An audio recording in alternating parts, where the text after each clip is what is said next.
আসসালামু আলাইকুম। আজকের ভিডিওতে দেখানোর চেষ্টা করব, এটা হচ্ছে পাগড়ি জাতের আলু। এটা কিন্তু দীর্ঘ সময় ধরে এই আলুটি কিন্তু চাষ করতে হয়। প্রায় আপনার ধরে নেন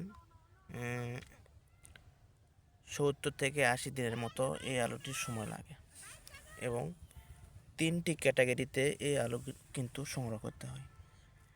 3 মিল সাপ্লাই এবং মোটি, যেটা আমরা এই উত্তরবঙ্গে জয়পুরহাট জেলায় বলে থাকি, এইভাবে কিন্তু এই আলুটি সংগ্রহ করতে হয়। এটা আমাদের জয়পুরহাটে প্রচুর কিন্তু এর চাহিদা এবং এই আলু খেতে কিন্তু অনেক বেশি স্বাদ লাগে। বিভিন্ন তরকারিতে কিন্তু এই আলু ব্যবহার করা হয়।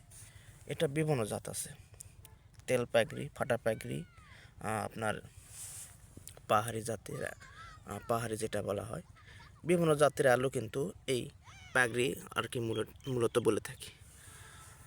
এটা আসলে 3 মিল পর্যায়ে মোটি সাপ্লাই হয়ে থাকে।